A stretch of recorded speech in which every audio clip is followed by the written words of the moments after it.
Welcome to the Firekeeper Circle. My name is Marcella MacArthur, and today our special guest is Dr. Matt Turner. He's a metaphysician, and you can come and join us in the chat room and ask your questions live at onefeatherjournal.com. But let me introduce the star of our show, Chris Anderson. Onefeather, how are you today? I am doing fabulous, having a great time here in the Midwest as we come out of the second coldest winter in recorded history. So, and really delighted to have Dr. Matt join us tonight. This is going to be one of those shows that I think people will feel like they were edified as having observed it, watched it. How are you, Dr. Matt? I'm doing really good. It's been a really fun day. It's been really busy and exciting, but being with people and teaching people. I was teaching a class today, and now I'm just being a part of my friends and my family and my community tonight. So it's been a pretty awesome Sunday. The weather's beautiful. That definitely always makes me feel a lot better. Yes. Well, and you're like Marcella, you're another Gemini, so you guys are like daffodils and crocuses. You know, it's your time to bounce up and. Wonder Twin. He's my yeah, wonder exactly. twin. We need to dress in purple. Yeah, dress in purple and make pictures. Like, it'll be a hit. Oh, my God. Marcella and Matt. Yes, although I get this vision of the daffodil white and yellow kind of costuming. I think that would be interesting. I guess we'll just have to have some costume changes. Yes, definitely have to work out the wardrobe issues. Just as long as I look good, you know, that's all that matters. Girl, that's all I care about. Yeah, there's only been 11 minutes in the history of the universe where you haven't looked good, so. Well, thank you. Yes, but that is true for all you Geminis out there. Of course, we Pisces, Neptunian creatures that we are, nobody really knows because we're so elusive. We carry our own fog bank. People go, is he here or is he not? But, well, it has been a nice social weekend, and last night I went out with some friends and we had dinner, and they had just arrived from Israel, and so they purchased, actually they got me 3 of these, but they got me a hummus, and this particular one is silver, and you can see the, I think you might be able to see the letter there. It's the Hebrew glyph for God. Hold it up again and hold it back just a little bit. A little bit? Yeah, hold it back a little bit, yeah. Yeah, you can probably see it better that way. Wow, yeah. But the hummus is to ward off evil eye if you're of that ilk. I always saw them as being a profound statement of, you know, that hands out. It's kind of, in my mind, it's kind of a symbol of receptivity or acceptance or the open palm, that sort of thing. So that was delightful. We had an amazing bottle of wine with our meal. And so my weekend has been quite lovely. That sounds fabulous. I wish that I could have been at dinner having wine somewhere too. Me too, especially having hummus.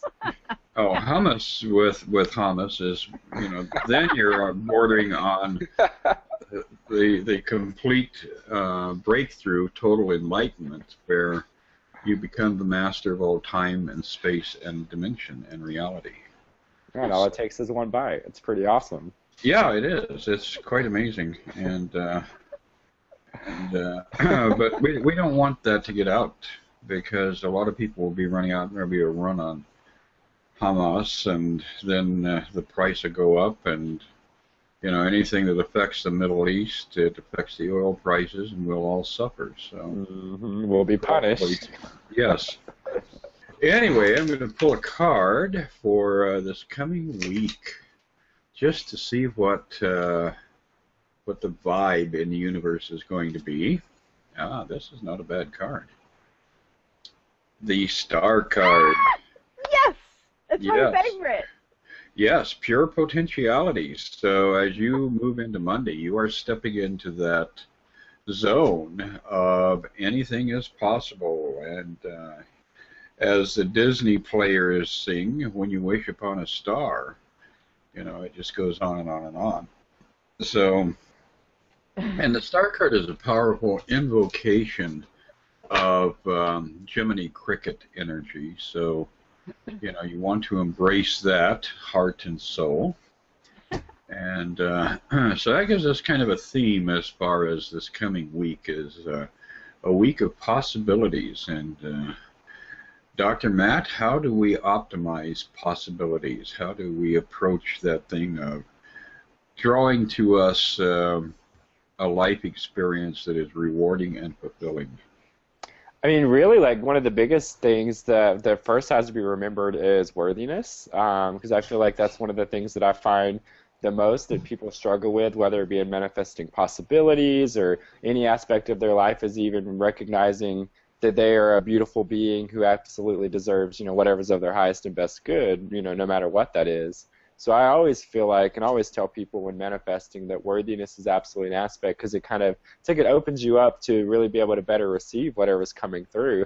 But it's kind of funny, just like with the star card coming up for this coming up week, because I feel like that's almost like people need that brightness, and that light shined into their life, because I've had a lot of people in the past 2 to 3 days talking to me about, having a hard time emotionally or mentally or spiritually, or some people have even said they just kind of don't feel right, or they feel kind of off, but maybe don't really have the words or the experience to really kind of explain why. And we're kind of coming off a lot of very interesting energy.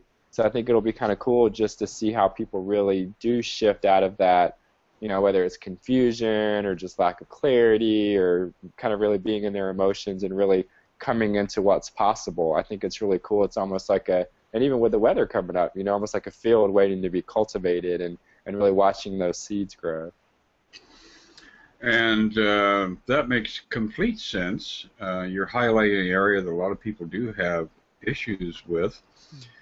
But how do we arrive there? Your personal journey. You have arrived at a point where you have experienced a level of self-realization where you are giving allowance for forgiveness and experiencing life in the moment. What was your journey like? I mean, where did you start in this lifetime, and before you arrived at this plateau, where were you at? So when I first started my spiritual path, it's been, almost 12 years ago now, and I was 15, like starting to learn how to meditate and learning about intuition and things like that, and I definitely had my own shadows and my own kind of darknesses that I had to face, and fears that even still today that come up. And one of the biggest things, and one of really the most impactful things that I feel like still carries through everything, is recognizing, and as cliche as it is that everything happens for a reason, that life is one big lesson. And it's funny because I oftentimes hear people saying that, but I feel like a lot of people don't really get the magnitude of it. Because it's really easy to say, oh, things happen for a reason, but then when that thing happens in your life, oftentimes, we take on the personalization of it, or we get stuck in those emotions, or, we kind of just really get trapped in maybe the trauma of it or the drama of it in life, and it really kind of takes us away from being present. And that's one of the things, because that's something that used to happen to me a lot. I may used to kind of say things, but maybe always necessarily not living completely into it, because I didn't fully really understand the depth of it and really, what it meant. It's like I had to have that life experience of actually implementing, okay, things happen for a reason, but what reason is it? And I really try to live by in my life, my body is my best teacher. So, regardless of whether something's actually happening in my body, or my body, with myself as part of an experience, I always try to look at it, okay, what am I learning? What am I taking from this? I really like kind of experimenting with things and investigating things just in the way that my mind works. So it's kind of fun for me because I see life as one big investigation or one big experiment. So for me, it's almost like a game that I get to play, and that really helps me kind of, lighten the mood of things and really be a lot easier on myself, because I used to be very, very much more uptight and really kind of strict and rigid, and it very almost, it has to be this way, and if it's not this way, then there's just a world of upset that I kind of fall into. And I learned that did nothing but cause me stress and worry and anxiety. and then I would just get stuck in all these emotions, and then I would be unhappy. And then just, through reading different books about, metaphysics and spirituality and enlightenment, studying different religions, and then through my own journey with meditation and really building a relationship with myself, I feel like that's one of the most important things that I've had to learn and that I've had to do, is really be able to know who I am and actually feel comfortable with who I am, spiritually, mentally, emotionally, physically, whatever aspect of my being it is, so that I can actually really stand in who I am in the world. And when I can, stand in who I am, then that allows me to better stand for other people when I'm helping people in transformation in their lives. And it's really empowering, too, when you can come from that place of life experience, when talking to people and really having that level of whether it's sympathy or even empathy. It's been pretty powerful. Well, now, your background, you grew up in, Georgia? Yeah, I grew up in Georgia, Southern Baptist, but not the fun, lively kind of Southern Baptist where people, shout and holler necessarily. It was more of like the church that I grew up in, everything was very rigid and tight. Like, there was no choir, people didn't even sing very loud when we sang out of the hymns. And it was just very, like, stiff, and almost kind of numb. There was just really no feeling of, like, spirit in there. And I can remember, being younger and sitting in church, and I loved the music aspect of things because, it really allowed me to feel the energy of the Spirit, and I really could feel that, but I had no experience that really, told me what that feeling was, that explained it to me. I just knew that when the minister started speaking, that everything that was coming out of his mouth didn't really feel right to me. I didn't connect with it. I just really felt off. But at that point, the only thing I knew was about going to church and that, not seeing spirits and all those kinds of things, because those were more maybe demonic kind of things or darker kind of things, or they just weren't possible for people. So, I just always kind of pushed that away and kind of ignored it. But when I did move to Kansas City as a teenager and to live with some family that lived here, and I started learning how to meditate, and I'd go to spiritualist churches with them, and I would be sitting there the whole time. I'm like, yeah, that makes sense. Yeah, I feel that. I completely connect with that. I resonate with that. I align with that.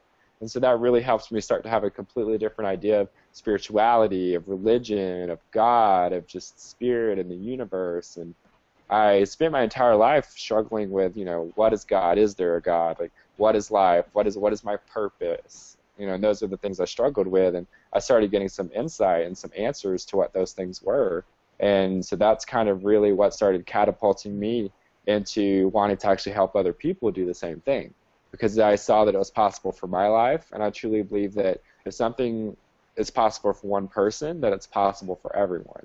And so, like, that's kind of almost like my fuel that keeps me going, is that I know, like, where I came from and where I am now, and I really, really want so deeply for people to get that, we don't have to live and be stuck in our pain and our suffering and our misery every single moment of our existence. That pain and suffering and misery exists to show us when we're out of alignment, when we're out of balance, and to teach us about ourselves. But, it's, again, finding the balance of not getting stuck and lost in it, but being able to use it to transform. Mm-hmm. Yeah, one of the things I find fascinating is that in mainstream Christianity, even in the more moderate groups, you still have an image of God as a judgmental creature or being. Right. Like sitting above you, looking down on you. Right, and there is always a distinction. There is God, and then there is man, and there is a chasm between the Creator and His creation, or her creation, however you want to format it. So we're always initially, when we grow up in that kind of environment, we are given an image of separation, and yet one of the major themes of all Christendom is atonement, the experience of oneness with creation and oneness with the Creator. Do you find that kind of a dualistic theme in churches and in organizations has really crippled people and has held them at bay, or has it forced evolution by making people rebel against that kind of thinking? I think it's kind of both, because I definitely see the aspect of it having some people rebel against it, but then and I feel like those people are more the leaders, more of like the independent spirits, more of the seekers. But then you also have, I guess for lack of a better word, more of the sheep, people who maybe aren't really quite so secure in who they are, and then what they believe, who do kind of get stuck in kind of that duality and don't even see the contradiction that exists there. It's almost like they just kind of blindly follow and blindly listen to what they're being told because maybe, there could be so many reasons, really. It could be lack of confidence, it could just be used to depending on people to tell them what to do in their life and really being able to listen and follow that. And for me, growing up, that was one of the things that for me just didn't make sense logically, because I had a very logical mind. I guess it was just the Gemini in me.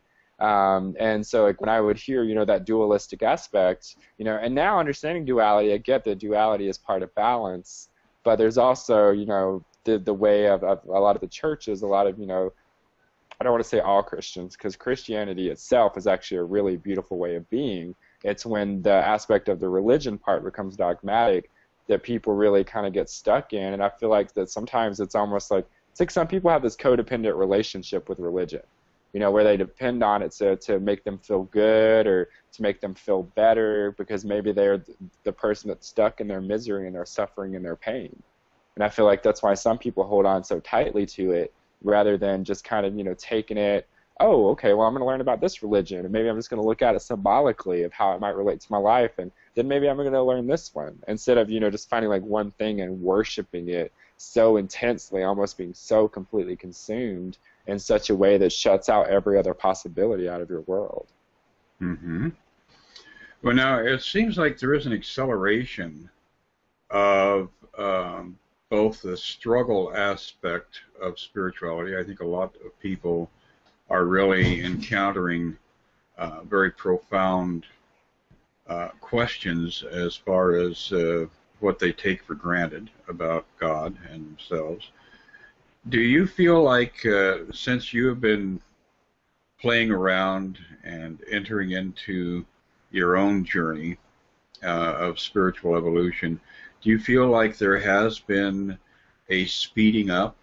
Do you feel like 8 years ago, 10 years ago, there were fewer people that you could communicate with about things like this? Oh my gosh, yeah, absolutely. And for me, like I fortunately have always been surrounded by friends who, they may not have any clue what I'm saying, but they've always been very interested and intrigued. But I still have also been able to, witness and just be part of the experience of not a lot of people even kind of around, maybe in an outer circle kind of sense, really even maybe being accepting or even wanting to listen. And now I notice that, and the cool thing is so now that I'm like almost 27 years old, I'm meeting other people who are teenagers, who are maybe like 18, 19, who started their spiritual path around when they were my age. And I remember when I was that age, it's almost like I was the only one. And now I just see all of these younger people before me who have already been on their spiritual path for a few years. And even now in like just normal conversations with people, a lot of people, if I say, oh, I'm a healer, or I do energy work, or I do psychic readings, or things like that, people are like, oh, okay, I've heard of that, or oh, I've had that done before. Like, what's your method? How do you do it? I find that a lot more people now, when I have those conversations, can relate to it because they've at least heard about it somewhere. And even like looking around mainstream things, aspects of healing, alternative healing, spirituality are around everywhere. Even looking at the Dr. Oz show, like since he had his own healing journey with an alternative form of healing, I don't know exactly what happened. I just remember now that he started to speak about different things, and I remember one day I caught a glimpse of someone was on his show talking about the chakras. So I feel like, a lot of things are happening like that because the collective consciousness is really starting to expand more. Mm-hmm. Yeah. And when you first started out on this journey, did you just take it as, okay, this looks interesting, I'll take a step in this direction, or did you enter into this adventure with a lot of preconceived notions that later you had to stop and address and go back and realign with? That's actually a really interesting question because it's kind of a little bit of a little bit of both in the sense of like when I first began and first started, it was like, okay, here's this really cool thing. All I know is that I feel it feels right. And so it's almost like I kind of jumped off the cliff with this kind of blind faith and almost like really running towards and really it's just so willing to try anything. But I feel like kind of during that time, as I started learning a lot more about spirituality, I did start to create some more of those kind of preconceived things about what would later come just on my path. And so it's really interesting, though, that, that even though you may live a spiritual path or walk a spiritual path, it doesn't mean that there aren't limiting belief systems we have. It doesn't mean that there aren't preconceived notions about different ways of being that we might have. And I had to learn that just because I was living a spiritual path, didn't mean that I was always right, or didn't mean that I knew everything, or didn't mean that I, right now in this moment, knew everything that I was going to know, later on in my life, whenever that was. And so I definitely have had to work through some of those preconceived things that I did create in the beginning and kind of really just, what I've learned is that everything is the way that it is. You know what I mean? When things happen, there's really nothing that we can do about the way that it's happened because it's already happened. All that we can really affect is the way that we respond to the way that we react to it. And I really try to live by that as like a principle in my life of whatever occurs, that I just have to really be able to flow with it. Because if I allow it to really kind of pull me under and get stuck in it, then it's almost like it takes me out of life that much longer.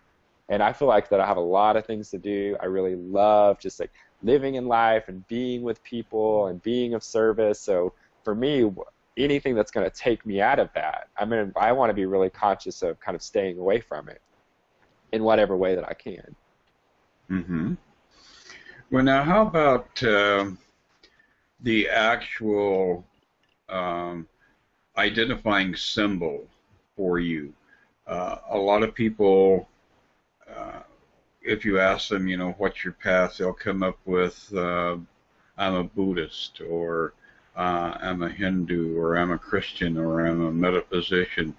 Do you have, are you a person who needs that kind of a crystallized identity, or are you just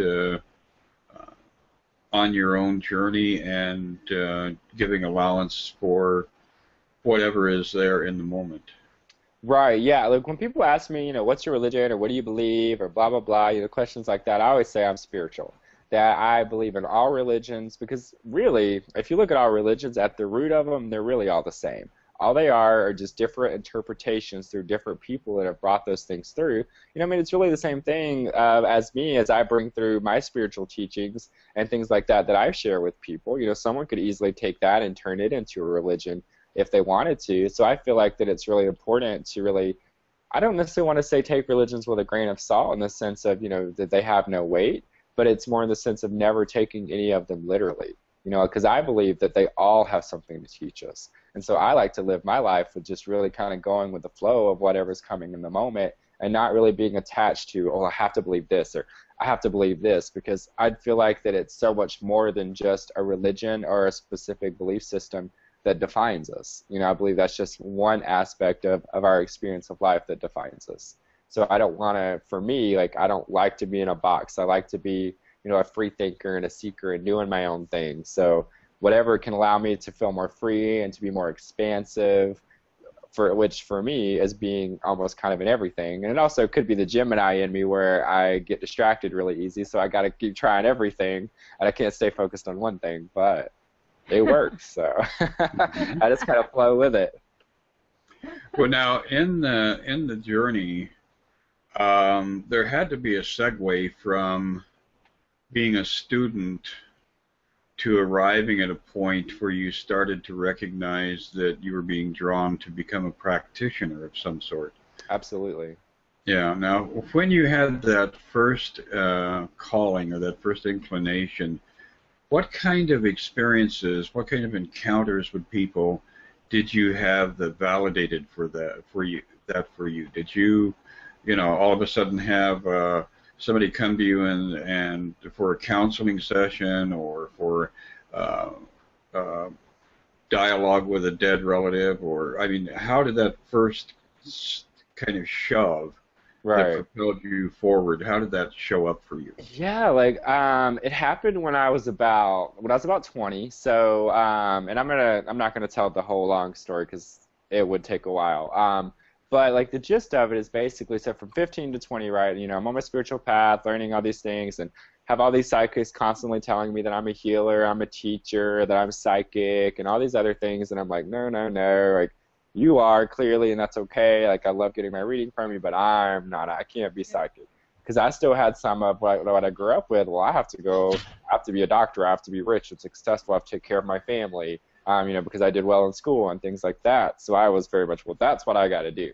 As much as like, you know, this way of living works for me, I can't actually do that. So I graduated high school, went to community college for a little while. Eventually that, you know, didn't really turn out to be what I wanted to do. So I came home one day. I was talking to my aunt, who has, you know, been one of my most profound spiritual teachers. She's the one that, you know, taught me how to meditate, got me started on things. And I was talking to her about it, and she looks at me and she's like, "Well, if there's one thing that you could do with your life, where it wasn't like a job, where it didn't matter if you made money, where none of those things were a factor, what would you do?" And I told her that I would help people, and she's like, "Okay, in what way?" And I was like, "Well, I guess in the way that I already do." And so as we were talking, like I really realized that I was already the friend that people came to talk to, that people wanted advice, or that people when they just needed to share something, you know, maybe that they were suffering from, or when people wanted a different perspective or a different way of looking things, that I was always that person in my group of friends or in my life that people came to. So I really started realizing that like that's who I was, because that's what I was just naturally doing and who I was just naturally being without making any effort.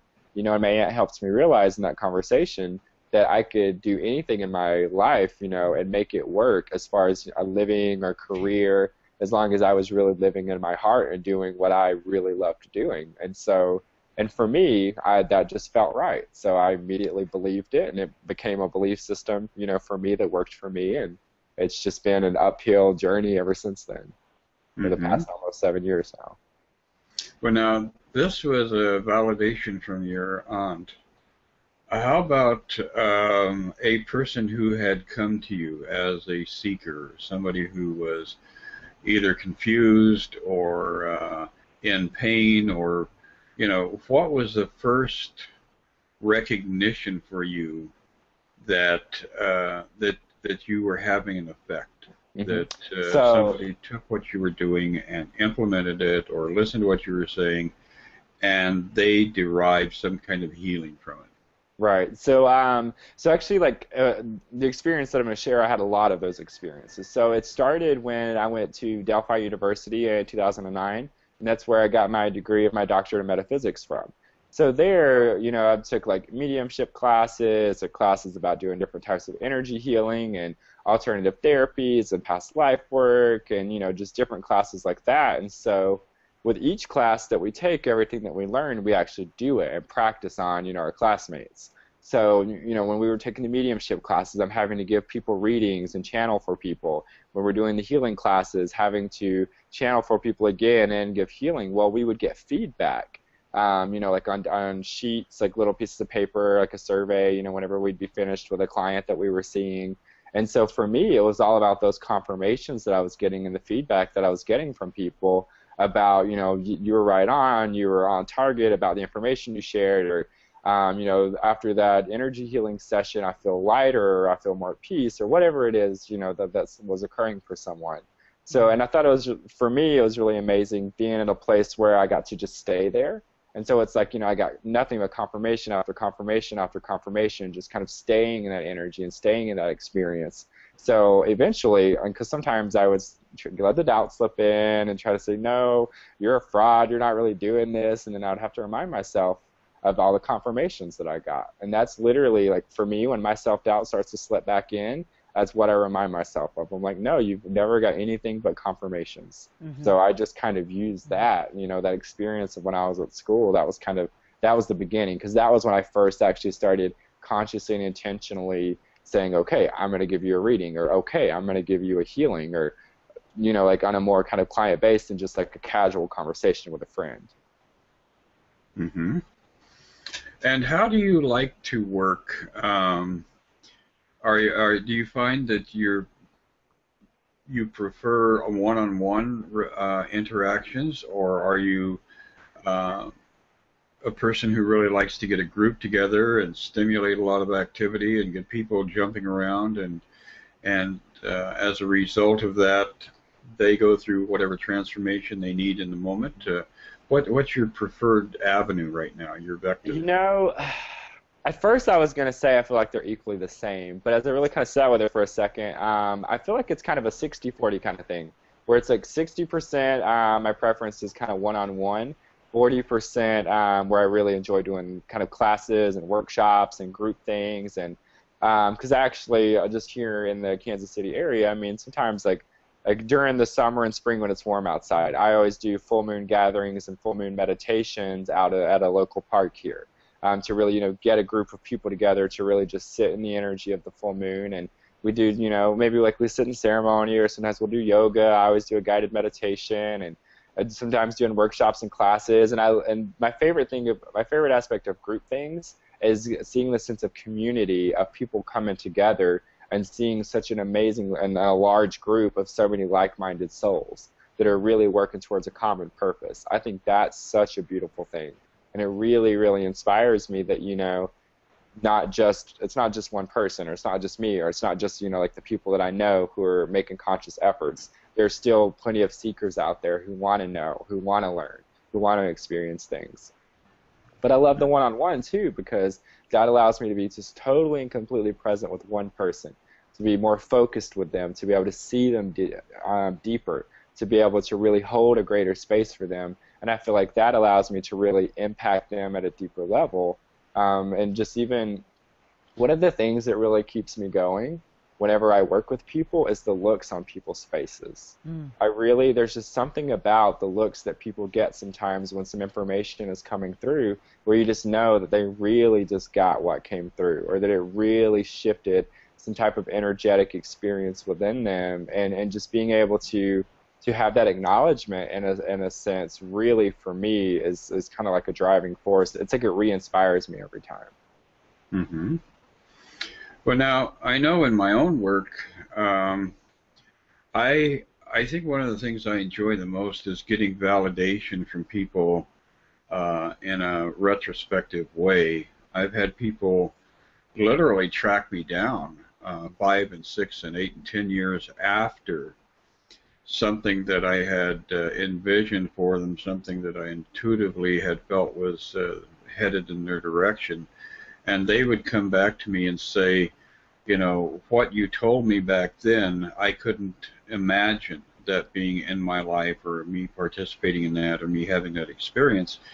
And then all of a sudden it actually happened, and I just felt compelled to find you and let you know that what you had told me at that time had actually occurred, and that you set the stage for my being able to engage in it, for my being able to allow it to happen. Do you get a lot of that kind of feedback coming back around now? Yeah, I do now, because I've been out of school for 5 years now, so like that's how long I've been actually like intentionally practicing the work that I do, and it was really, I actually feel really blessed that I got to have an experience like that right out of school.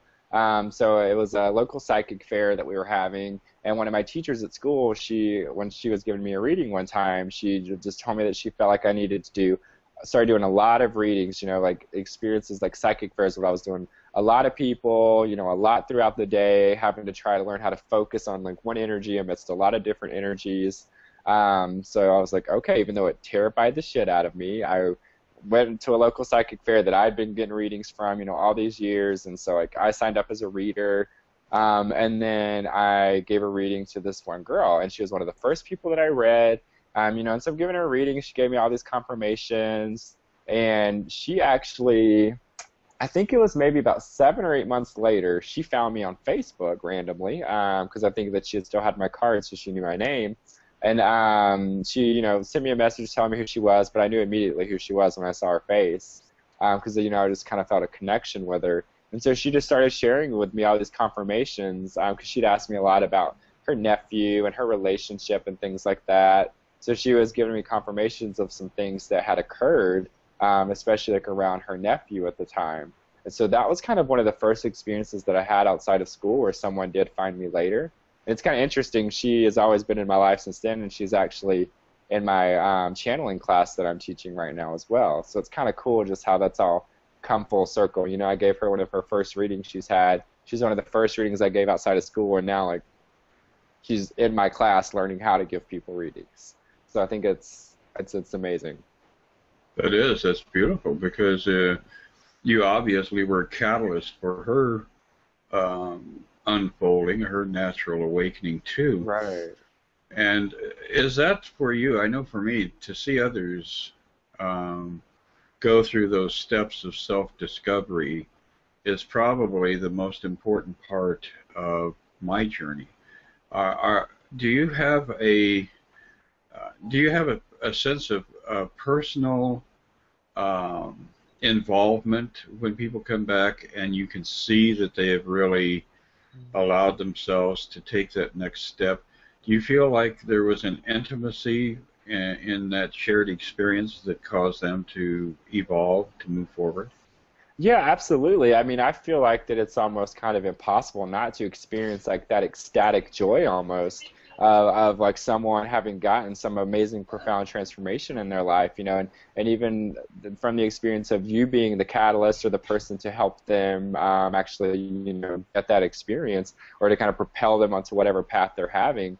I mean, in my awareness, I feel like how could anyone not be excited about that, or how could anyone not be thrilled about that? But I also, it's very easy for me to get excited, but you know, because part of the reason that I do the work that I do is because I know how impactful it can be because of my own journey. So when I see people on their own journey and actually see them having forward movement and having those experiences that I've had before myself, that I remember what they felt like. So that excitement that I felt myself, like it really allows me to kind of feel that excitement for them too, because I'm like, oh my God, okay, I remember how that was, and I remember what it led me to. That's one of the things I think I get most excited about is really recognizing, oh my God, okay, so this is what you're getting now. Just wait until what it takes you to next. Mm-hmm. It excites me. I love it. It's so exciting, and I'm one of those ones that you've done many readings for me, and I have just been shocked. How do you know? Nobody knows but me. And taking me through those healings and even telling me names that, you know, I never even told anybody. So, Matt, you are an amazing young man, and you are really a true healer. So it is wonderful to know you. Thank you. Well, speaking of that, how do people find you? People who are bouncing around on the internet or who are playing around on YouTube and come across the video, how can they track you down right now? Absolutely. Well, my website is www.belovehealings, BELOVEHEALINGS.com. I like to spell it because someone always misses a letter. So that has like all my information, how you can get a hold of me, but you can also email me at belovehealings@gmail.com. And then I do have a YouTube channel. It's called Dr. Matt Turner, where I have some guided meditations on there that are available for anyone and everyone to listen to. You know, some of them are longer, some of them are shorter, or even have a kids meditation that's on there that's really great. Great. Well, I'm going to segue a little bit here because I also like to include A Course in Miracles in pretty much everything that I am involved with. And what I am going to do right at this moment is take a little reading out of the Course from the third section of the text. And this is from the section called The Decision for Guiltlessness. And one of the things that really cripples everybody is that we do things consciously or unconsciously in the course of our life, and we end up creating a sense of attachment and a charge within that experience. And we carry that burden of guilt around with us forever, it seems like, although at some point we all do have to confront that in this lifetime or in some other lifetime. So making that decision to be willing to forgive yourself and to live in a state of guiltlessness is a very, very profound step toward your own personal healing and your own personal evolution. This is a very conditional thing, though, because you can't have the expectation of being able to forgive yourself or to be forgiven by God, or however you want to format it, if you're not willing to radically forgive everybody else around you. So the two are the same coin, two different sides. In order to be forgiven, you have to forgive. And in order to be able to forgive, you have to have released the past. So this particular section I was going to read from the Course goes, "What I experience, I will make manifest. If I am guiltless, I have nothing to fear. I choose to testify to my acceptance of the atonement, not to its rejection." The idea of the atonement is coming together at oneness, where we join, we are unified with all of creation, with divinity. It goes on to say, "I would accept my guiltlessness by making it manifest and sharing it." So it is a conscious decision. "Let me bring peace to God's Son from his Father." So every time you accept the atonement, every time you allow yourself to forgive those around you, you're extending God, the presence, the activity, the power, the manifestation. You know, love is a manifestation of God. You're not just, oh, I love somebody. You're actually channeling a higher principle, a higher vibration. And love in its fundamental form actually is what? It's the life force. So you remove God from the equation, you remove love from the equation, you remove life from the equation, and it's all the same thing. There is no differentiation. There is no distinction. So when Jesus was walking around ruminating and he said God is life, he was being incredibly literal in making that statement. That was perhaps the most fundamental understanding that you will arrive at on your spiritual journey. Wherever you see the exhibition of life, not the physical manifestation, not the body, because we watch the body do what? It deteriorates, it decays, and eventually it becomes a pile of dust. But when you sense life, the presence of life within yourself and with those around you and with the animals and with the grass and with the birds and whatever, you're seeing that manifestation of the invisible that is in fact the life force that propels all of these things going on around us, that propels all of creation. So really, arriving at a point of guiltlessness is our most important focus right now as a collective and as an individual. So that's the Course in Miracles thought for this evening, and I think it's kind of fitting in with what Dr. Matt is doing, because he's trying to bring people up to that periphery where they can take a leap of faith and allow themselves to experience guiltlessness. So, Dr. Matt, what kind of a message? I'm gonna be selfish and ask for a message for me first. Do you get anything that intuitively you're feeling the Spirit would like to share right now? Yeah, I kind of feel like that you have an experience that's coming your way that's going to be very much like a karmic reward that comes in the form of a karmic lesson.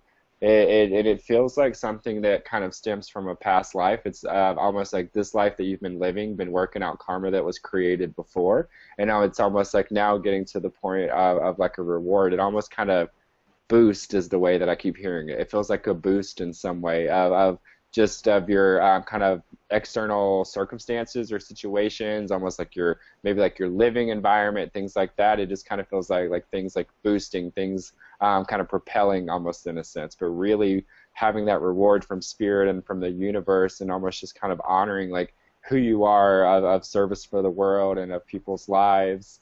But it feels like something close, like something that's kind of getting ready to come soon, that's really going to shine a lot of light into your life, like even more than the light that you already hold, but almost like adding to that almost like 2 or 3 times that.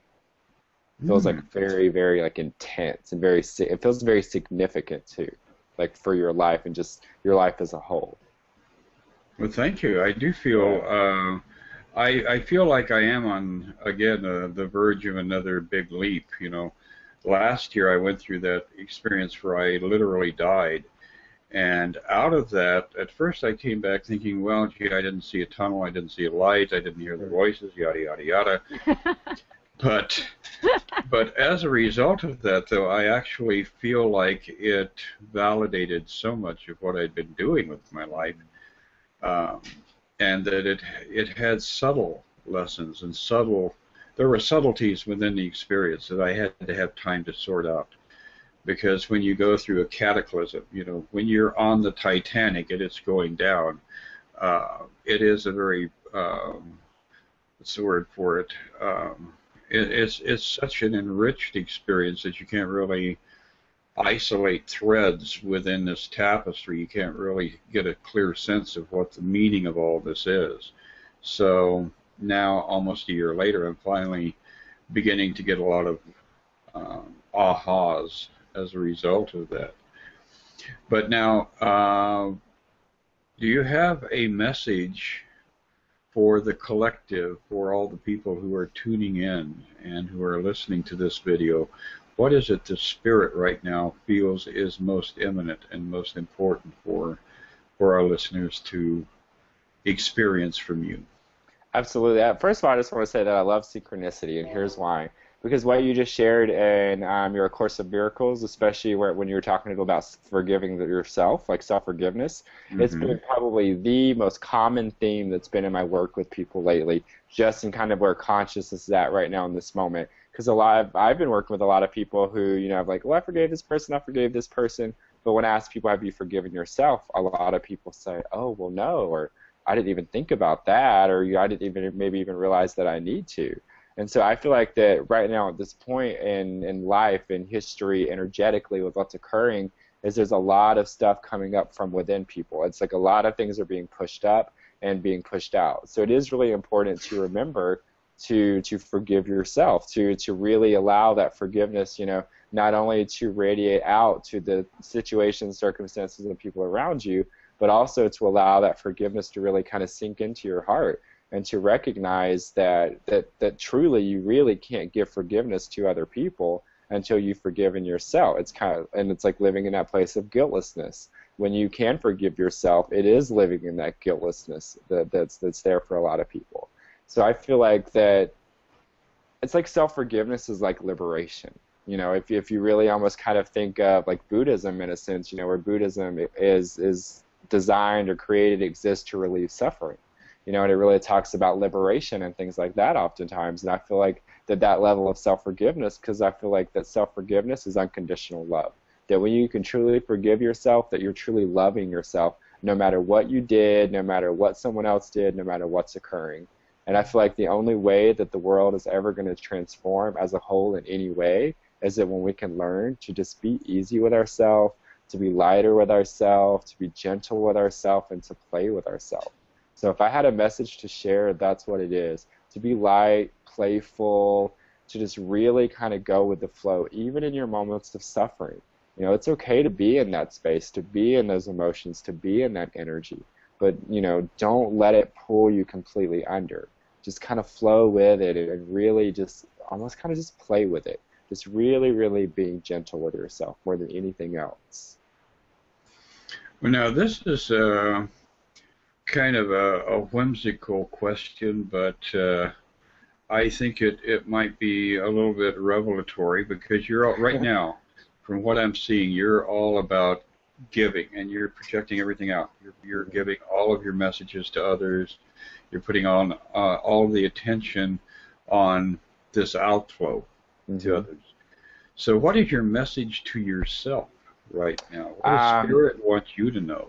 So this is something I've been experiencing in the past couple months, is that Spirit's been telling me that I need to start expanding my realm of knowledge, like that I need to start taking more classes.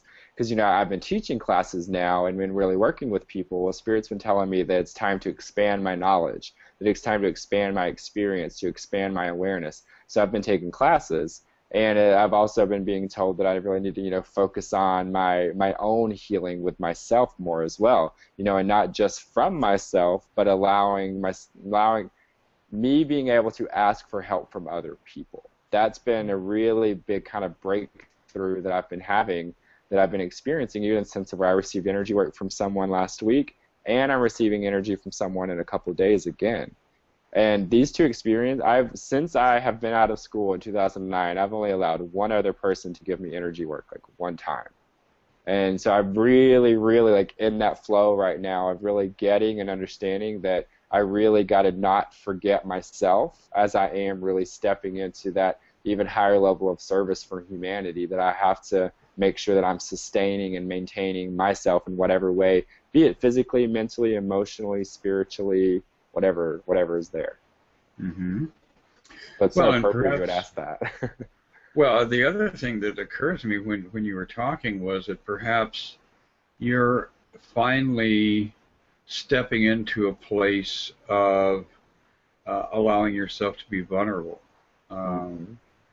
For most of your life, my sense of it was that you still had a feeling that you needed to protect yourself and that you needed to be very discerning about who was around you. Oh, absolutely. And now you're arriving at a place where you can let down the guard. You can lay down the sword and allow yourself to be vulnerable. And interestingly enough, that is a beautiful, again, example of duality, because when we enter in that realm, we all of a sudden realize we're invulnerable. It's like, okay, life, take your best shot, because I'm invulnerable. I'm Superman.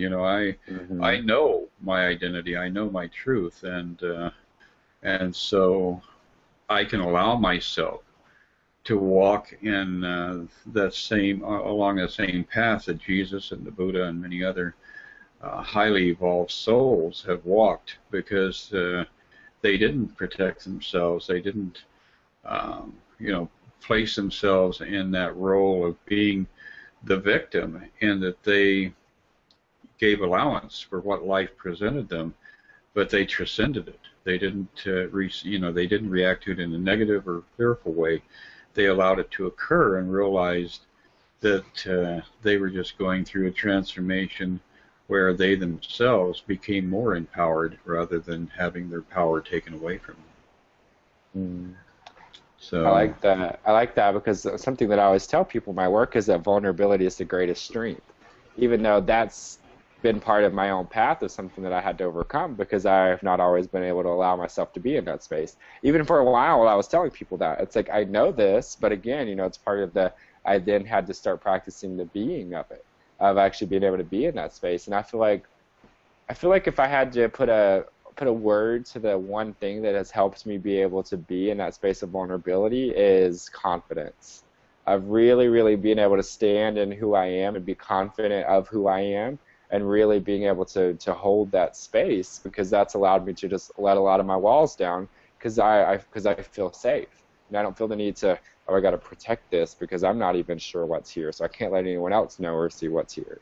And because I have a clearer sense of what that is now, I feel like that it allows me to just be more transparent and exposed, and then also just through other life experiences that I've had in the past probably 2 years, of just even in conversations and bringing into my conscious awareness more about transparency and sharing. That's another breakthrough that I had to have, of being able to share myself, because I've always been the person that people can share with, like their experiences or their traumas, whatever's going on.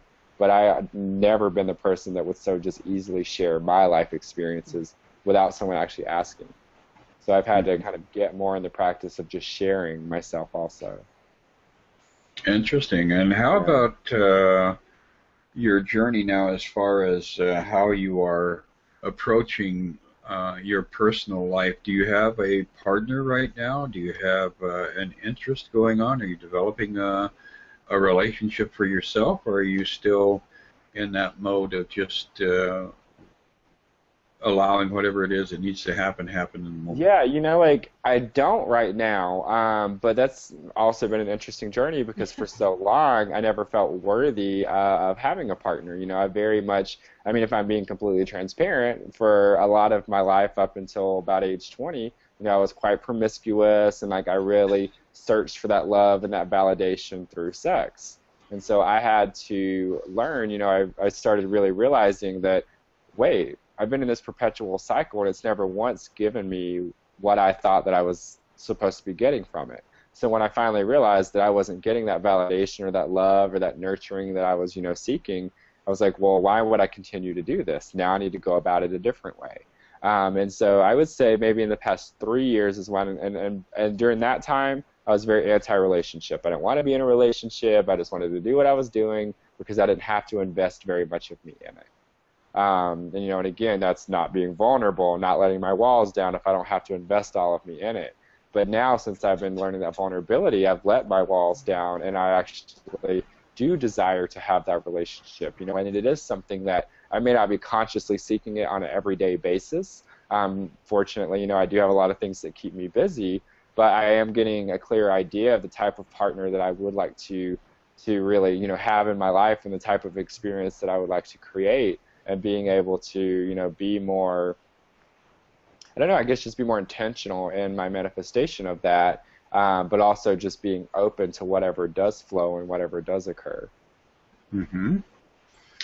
Well, now, if people are intrigued with what you're doing apart from the website, do you have any events coming up where people can go and connect with you, or? Right now, everything that I'm doing is local to Kansas City, so classes that I'm teaching and things like that. All of my ongoing classes are currently already enrolled and have already started, so I don't have any classes that are starting back yet. But actually, Marcella, and I are starting my show back on May 21st. It's going to be Wednesday nights at 8 p.m. Central, but it's called Guiding Your Soul. And so basically I'm just going to be available where people can come on and ask questions, and I'll channel for you. So, that's a really great way for people, because I really like having that available, so that if someone maybe just has one question and they just want to come on, just kind of see what's going on and really be a part of a really, healing conversation, that can happen. Because I don't really like to set myself up in a situation to where I'm only accessible to like a select few. I want to be able to kind of really diversify my accessibility just in the different things that I do, so that I have a greater opportunity to touch more people, without always having to have this set of restrictions and being stuck in just that. Mm-hmm. Well, interestingly enough, May 21st is the 29th degree of Taurus, which happens to be my ascendant. And it is an event or a date that comes up over and over and over again for me. I have known probably 24 people with May 21st birthday. Wow. My kid's wedding anniversary is May 21st. I mean, major events in my life have all zeroed in on May 21st. So I think that that you should know that by my perspective, that's an incredibly good omen that you and Marcella are launching on May 21st. You couldn't ask for a day. It's a big day. Thank you for sharing that. I graduated high school on that day, so. Really? It's 4 days before my birthday, too. Woo, woo. And 2 days before mine, we're going to have a party. I know. Doing a party. Mm-hmm. Well, that is spectacular, and I will be tuning in. Yeah, thank you. So I'll definitely participate in your, what's the word for it, reach into space. Yeah. Or wherever we find ourselves. Yes. We could go anywhere. Who knows? Time, dimension, yeah, all of that stuff, all of that crap. We'll get over that and move on to something even bigger.